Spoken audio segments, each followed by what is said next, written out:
Sénat américain, votre gouvernement a donc réagi avec fermeté, dénonçant des accusations infondées sur les choix souverains du Burkina Faso.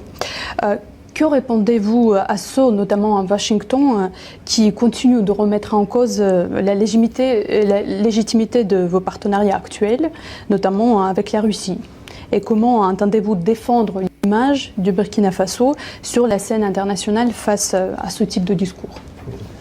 De toute façon, on est libre de lier les relations avec qui on veut, c'est ça l'indépendance. Donc sur ce volet, ils peuvent continuer à penser ce qu'ils veulent.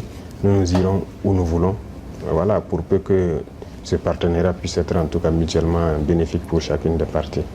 Quant à ces propos, vous l'avez dit, on a protesté à travers le ministère des Affaires étrangères, c'est une chose.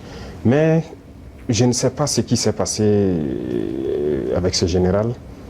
Il y a un souci quand même. Et je souhaite peut-être qu'il fasse un mea culpa. Si on l'a envoyé, qu'il comprenne que ce n'est pas la bonne mission. Si on l'a trompé, qu'il le dise publiquement, ou si on devant le Sénat qu'il s'est trompé. Ou aussi si c'est une mauvaise intention, eh bien, nous allons l'affronter comme il le faut, parce que tout ce qu'il a dit, c'est du mensonge. Et c'est très vilain de voir un adulte mentir, de voir un adulte officier général d'une grande armée mentir. C'est très grave. D'abord, il a parlé de l'or du Burkina, qui sert à ce que nous on utilise pour se protéger et tout. D'abord, c'est l'or du Burkina, c'est pas son or. Ça, c'est la première des choses. En quoi ça le regarde? Ça ne le regarde en rien. C'est le Burkina, c'est l'or du Burkina, ça ne le regarde pas. Deuxième chose, il ment. Parce que le Burkina n'a jamais eu de réserve d'or, jusqu'à ce que nous on arrive. C'est nous qui avons commencé à réserver l'or au trésor du Burkina Faso. Sinon, il n'y avait pas un seul gramme de réserve d'or au Burkina. Ça veut dire que c'est un menteur encore. Et l'autre chose, quand il dit qu'on utilise pour se protéger et tout, on est libre. Si le peuple a décidé qu'on le gouverne, nous avons le devoir de nous protéger. Donc on est libre. En quoi ça le regarde? Et le volet qui m'a le plus fait mal, pas parce qu'il est général ou parce que c'est un Américain ou quoi, c'est parce que c'est un noir. Et ça fait très mal de voir qu'on utilise un noir pour combattre un noir. Et ça n'a pas commencé maintenant. Il faut que ça s'arrête. Voilà, c'est très dangereux. Même la Libye, qui a détruit la Libye, on a encore utilisé un noir. Dans les films, dans le temps, chez les Américains, les Noirs jouaient toujours le mauvais rôle. Mais on s'est dit c'est dans le film. Mais pourquoi les Noirs doivent continuer à jouer le mauvais rôle? Et je pense que s'il a entendu cette interview, il doit se regarder dans un miroir, avoir honte, sortir, dire que bon, on m'a fait un faux rapport, je regrette. Il doit le dire publiquement. Si c'est un faux rapport, on l'a fait. Parce que c'est possible.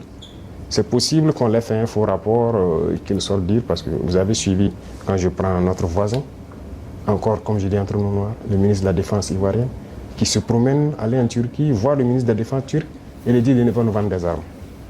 Vous voyez comment ça fait mal. Quand c'est un noir qui se comporte comme ça fait très mal. Est-ce qu'on l'a fait un faux rapport? Qu'il sorte de démentir. Si on l'a envoyé pour créer un problème au Burkina, comme ils ont l'habitude de le faire, eh bien, on va s'apprêter, on va les attendre. Parce qu'il faut que ça s'arrête maintenant. La race noire ne doit pas être utilisée pour combattre les noirs. Et chaque fois, c'est la même chose, c'est la même chose. Et c'est ce que nous déplorons. Et ça nous a fait beaucoup mal de voir que c'est un noir qui tient ces propos. C'est vrai qu'ils peuvent le regretter, par plusieurs canaux, ils essaient de se rattraper.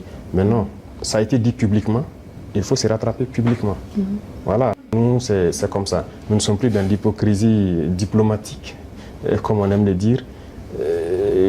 Dire des choses haut et fort, et venir en bas dire non, on s'excuse, on n'a pas quoi. Il faut le dire publiquement. Donc je les invite à se rattraper, à le dire publiquement, parce que la jeunesse africaine a compris, la jeunesse noire dans le monde entier a compris. Cette manipulation ne passe plus. Voilà, ça a toujours été le cas, utiliser de faux alibis pour espérer atteindre d'autres objectifs. Ça ne passe plus. Donc c'est regrettable, mais le Burkina reste dans sa lignée.